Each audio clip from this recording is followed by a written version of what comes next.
નમસ્કાર વિદ્યાર્થી મિત્રો, 6 એપ્રિલ 2026ના કરંટ અફેરમાં આપનું હાર્દિક સ્વાગત છે. Question number 1. તાજેતરમાં કયા રાજ્યએ માઝે ગામ આરોગ્ય સંચાર ગામ અભિયાન શરૂ કર્યું છે? તો સાચો જવાબ આવશે મિત્રો મહારાષ્ટ્ર રાજ્ય. તાજેતરમાં મહારાષ્ટ્ર સરકાર દ્વારા ગ્રામીણ વિસ્તારોમાં સ્વાસ્થ્ય સુવિધાઓ સુધારવા અને લોકોમાં જાગૃતિ લાવવા માટે માઝે ગામ આરોગ્ય સંપન્ન ગામ મારું ગામ સ્વાસ્થ્યપ્રદ ગામ અભિયાન શરૂ કર્યું છે. આ અભિયાન 1 એપ્રિલ 2026થી સમગ્ર મહારાષ્ટ્રમાં અમલમાં મૂકવામાં આવ્યું છે.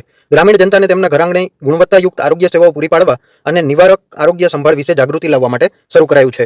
આ અભિયાન માટે મહારાષ્ટ્ર સરકારે 80.75 કરોડનું ભંડોળ મંજૂર કરવામાં આવ્યું છે. આ કાર્યક્રમ સાર્વજનિક આરોગ્ય વિભાગ દ્વારા મુખ્યમંત્રી દેવેન્દ્ર ફડણવીસ અને આરોગ્ય મંત્રી પ્રકાશ આંબેડકરના માર્ગદર્શન હેઠળ ચલાવવામાં આવી રહ્યો છે. અંતર્ગત નિઃશુલ્ક ઇસીજી ડાયાલિસિસ જેવી સુવિધાઓ અને મહાત્મા જ્યોતિરાવ ફૂલે જન આરોગ્ય યોજનાનો વ્યાપ વધારવા પર ભાર મુકાયો છે.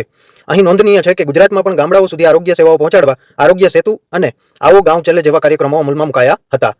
તો ચાલો નેક્સ્ટ ક્વેશ્ચન નંબર 2. પાવર ગ્રીડના નવા સીએમડી તરીકે કોને નિમણૂક કરવામાં આવી છે? તો સાચો જવાબ આવશે મિત્રો દુર્ગા બાસવી રામમોહન, એટલે કે બુરાવંશી રામમોહન. તાજેતરમાં બુરાવંશી રામમોહને power grid corporation of India લિમિટેડના નવા ચેરમેન અને મેનેજિંગ ડાયરેક્ટર તરીકે કાર્યભાર સંભાળ્યો છે. 1 એપ્રિલ 2026થી સીએમડી તરીકે ચાર્જ સંભાળ્યો છે. તેઓ ડોક્ટર આર.કે. ત્યાગીના સ્થાને આવ્યા છે, જેઓ 31 માર્ચ 2026ના રોજ નિવૃત્ત થયા. હવે આ જે નવા ચાર્જ સંભાળનારા છે એ પાવર ટ્રાન્સમિશન અને ટેલિકોમ સેક્ટરમાં 33 વર્ષથી વધુનો અનુભવ ધરાવે છે. અગાઉ તેઓ પાવર ગ્રીડમાં ડિરેક્ટર તરીકે કાર્યકાળ હતા. હવે એમનો કાર્યકાળ 31 જુલાઈ 2030 સુધી નિવૃત્તિની તારીખ છે, અથવા તો આગળના આદેશ મુજબ રહેશે. તેમણે અનંતપુરથી શ્રી કૃષ્ણદેવરાય યુનિવર્સિટીમાં બીટેક કર્યું હતું અને હાર્વર્ડ મેનેજમેન્ટ પ્રોગ્રામ પૂર્ણ કરેલ છે. હવે પાવર ગ્રીડ વિશે ટૂંકમાં માહિતી જોઈ લઈ. તે ભારત સરકારના ઉર્જા મંત્રાલય હેઠળની એક મહારત્ન કંપની છે.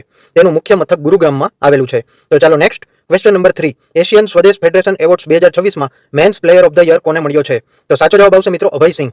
એશિયન સ્ક્વોશ ફેડરેશન એએસએફ દ્વારા તાજેતરમાં માર્ચ એપ્રિલ 2026 વર્ષ 2025ના પ્રદર્શન માટે વાર્ષિક એવોર્ડની જાહેરાત કરવામાં આવી છે, જેમાં ભારતીય ખેલાડીઓનો દબદબો રહ્યો છે. Men's player of the year ભારતના અભયસિંહ અને junior girls player of the યરમાં ભારતની ઉભરતી સ્ટાર અનાહત સિંહ આ એવોર્ડ મેળવ્યો છે. મેન્સ ટીમ એવોર્ડ ભારતીય બોયઝ ટીમને પણ Asian team of the year તરીકે નવાજવામાં આવી છે. અભયસિંહ હાલમાં વિશ્વમાં 25મો ક્રમ ધરાવે છે અને તાજેતરમાં તેમણે ઇન્ડિયન ઓપન 2026નો ખિતાબ પણ જીત્યો છે. છેલ્લે વર્ષ 2022માં સૌરવ ઘોષાલ અને જોશના ચિનપ્પાએ આ સન્માન મેળવ્યું હતું. તો ચાલો નેક્સ્ટ ક્વેશ્ચન જોઈશું. Question number 4. વિકાસ અને શાંતિ માટે આંતરરાષ્ટ્રીય રમત દિવસ ક્યારે ઉજવવામાં આવે છે?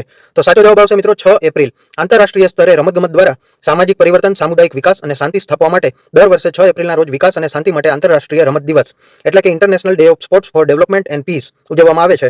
સંયુક્ત રાષ્ટ્ર મહાસભા દ્વારા 23 ઓગસ્ટ 2013ના રોજ આ દિવસની જાહેરાત કરવામાં આવી હતી. સૌ પ્રથમવાર તેની ઉજવણી 6 એપ્રિલ 2014ના રોજ કરવામાં આવી હતી. 6 એપ્રિલનું મુખ્ય કારણ એ છે કેમ કે 1896ના રોજ એથેન્સ એટલે કે ગ્રીસમાં આધુનિક યુગની પ્રથમ ઓલિમ્પિક રમતોની શરૂઆત થઈ હતી. હવે 2026ના વર્ષની theme sports for promoting peaceful and inclusive societies, શાંતિપૂર્ણ અને સર્વસમાવેશક સમાજને પ્રોત્સાહન આપવા માટે રમતગમત રાખવામાં આવી છે. રમતગમતના માધ્યમથી માનવ અધિકારોને પ્રોત્સાહન આપવું અને દેશ વચ્ચેના સંબંધો સુધારવાનો મુખ્ય ઉદ્દેશ્ય રખાયો છે. હવે બીજા જે વિકલ્પ આપેલા છે 2 એપ્રિલ, તો એ વિશ્વ ઓટિઝમ જાગૃતિ દિવસ મનાવવામાં આવે છે.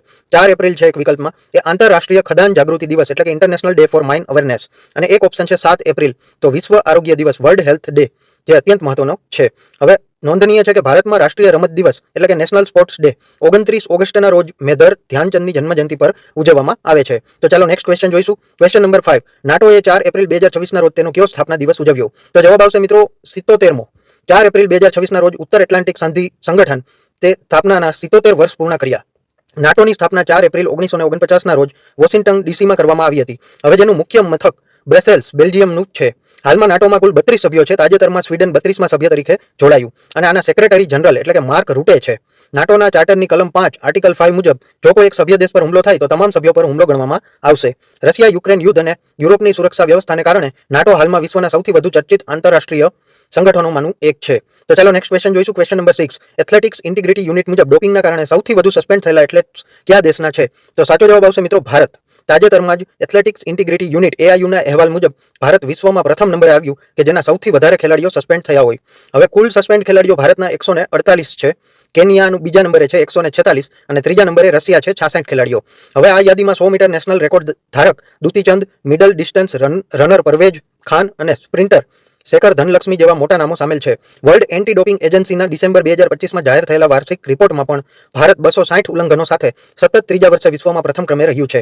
હવે એઆઈયુ મુજબ માત્ર ડોપિંગ જ નહીં પરંતુ સેમ્પલ સાથે ચેડા કરવા અને પોતાની હાજરી વિશે ખોટી માહિતી આપવી એ પણ સસ્પેન્શનના મુખ્ય કારણો છે. તો ચાલો નેક્સ્ટ ક્વેશ્ચન જોઈશું. Question number 7. પંડિતા રમાબાઈની 104મી પુણ્યતિથિ ક્યારે મનાવવામાં આવી? તો સાચો જવાબ આવશે મિત્રો 5 એપ્રિલ.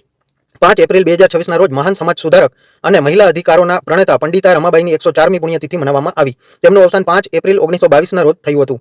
પંડિતા રમાબાઈ વિશેની ખાસ વિગતો એ છે: એમનો જન્મ 23 એપ્રિલ 1858 મહારાષ્ટ્રમાં. એમને બિરુદ કલકત્તા યુનિવર્સિટી દ્વારા તેમને પંડિતા અને સરસ્વતીના બિરુદ આપવામાં આવ્યા છે, કેમ કે તેઓ સંસ્કૃતના વિદ્વાન હતા. હવે આર્ય મહિલા સમાજ એમને સ્થાપના કરી હતી 1882માં પુણેમાં. મહિલા શિક્ષણ અને બાળ લગ્ન રોકવા માટે કરાઈ હતી. હવે શારદા સદન 1889 મુંબઈમાં નિરાધાર વિધવાઓ માટે આશ્રમ શરૂ કર્યો હતો. મુક્તિ મિશન 1898માં કેણગાંવ પુણે પાસે દુષ્કાળ પ્રભાવિત મહિલાઓ અને બાળકો માટે સ્થાપના કરાઈ હતી.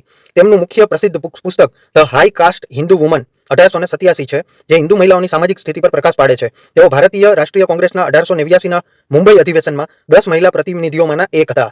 બ્રિટિશ સરકાર દ્વારા તેમને સામાજિક સેવા માટે કેસરી હિન્દ મેડલ એનાયત કરાયો હતો.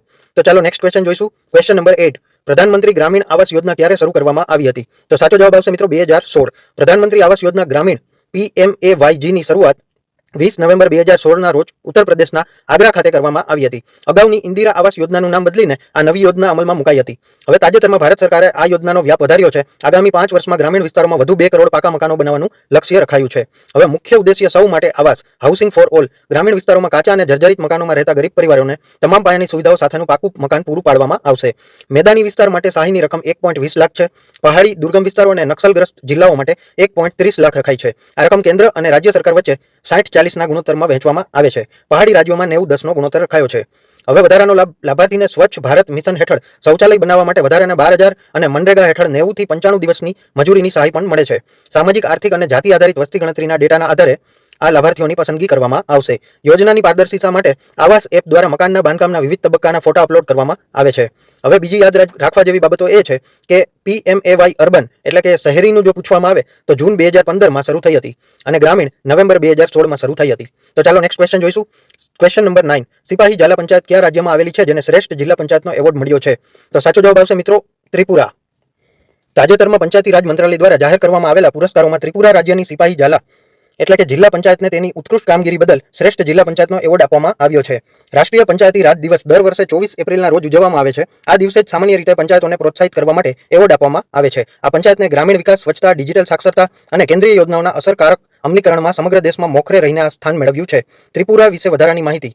એમના મુખ્યમંત્રી છે ડોક્ટર માણિક સાહા. તેની રાજધાની છે અગરતલા. એની વિશેષતા એ છે કે ત્રિપુરા એ ભારતનું એવું રાજ્ય છે જે 3 બાજુ બાંગ્લાદેશ સાથે સરહદ ધરાવે છે. ગુજરાતનો સંદર્ભ. અગાઉ ગુજરાતની પંચાયતોએ પણ દીનદયાળ ઉપાધ્યાય પંચાયત સશક્તિકરણ પુરસ્કાર અને નાનાજી દેશમુખ ગૌરવ ગ્રામ સભા પુરસ્કારમાં અનેક એવોર્ડ જીત્યા છે.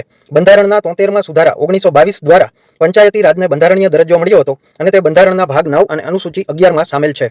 તો ચાલો નેક્સ્ટ ક્વેશ્ચન જોઈશું. Question number 10. કયા રાજ્ય કેન્દ્ર શાસિત પ્રદેશે તમામ જિલ્લાઓમાં પશુ કલ્યાણ સમિતિઓ બનાવવાની જાહેરાત કરી? તો સાચો જવાબ આવશે મિત્રો દિલ્હી. તાજેતરમાં એપ્રિલ 2026માં દિલ્હી સરકાર દ્વારા પ્રાણીઓ પ્રત્યેની ક્રૂરતા અટકાવવા અને તેમના સંરક્ષણ માટે તમામ જિલ્લાઓમાં પશુ કલ્યાણ સમિતિ બનાવવાની સત્તાવાર જાહેરાત કરવામાં આવી છે.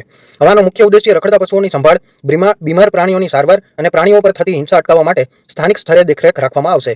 આ સમિતિઓ દરેક જિલ્લામાં જિલ્લા મેજિસ્ટ્રેટના નેતૃત્વ હેઠળ કાર્ય કરશે. તેમાં પશુ ચિકિત્સકો, પોલીસ અધિકારીઓ અને પ્રાણી પ્રેમી સ્વૈચ્છિક સંસ્થાઓ સભ્યોનો પણ સમાવેશ થશે.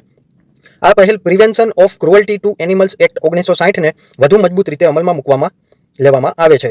હવે પૃષ્ઠભૂમિ એ છે કે દિલ્હી હાઈકોર્ટે તાજેતરમાં પશુ કલ્યાણ અંગે આપેલા આદેશો બાદ આ મહત્વનો વહીવટી નિર્ણય લેવામાં આવ્યો છે. હવે પરીક્ષા માટે થોડીક અગત્યની ઇન્ફોર્મેશન છે કે ભારતનું પ્રથમ એનિમલ વેલફેર બોર્ડ 1962માં સ્થપાયું હતું, જેનું મુખ્ય મથક હવે હરિયાણાના ફરીદાબાદ બલ્લભગઢમાં આવેલું છે. ભારતીય બંધારણની કલમ 51A(G) મુજબ પ્રકૃતિ અને જીવંત પ્રાણીઓ પ્રત્યે દયાભાવ રાખવો એ નાગરિકની મૂળભૂત ફરજ છે. રાજ્ય નીતિના માર્ગદર્શક સિદ્ધાંતોની કલમ 48 પશુપાલન અને કૃષિના આધુનિકીકરણ તથા ગૌવંશના સંરક્ષણની વાત કરે છે. તો મિત્રો, આ ડેઇલી કરંટ અફેરનો વિડીયો જોવાથી તમારા નોલેજમાં વધારો થયો હોય તો આ વિડીયોને એક લાઇક જરૂરથી આપી દેજો. અને તમારા કોઈ મિત્રો જો તૈયારી કરતા હોય તો એને આ વિડીયો જરૂર શેર કરજો. અને તમે કઈ એક્ઝામની તૈયારી કરી રહ્યા છો એ કમેન્ટમાં જણાવજો. અને જો તમારા નોલેજમાં વધારો થયો હોય તો જોડાયેલા રહેજો, સબસ્ક્રાઇબ કરી લેજો કે જેથી કરીને તાજેતરના કરંટ અફેર તમને ડેઇલી મળતા રહે. ધન્યવાદ.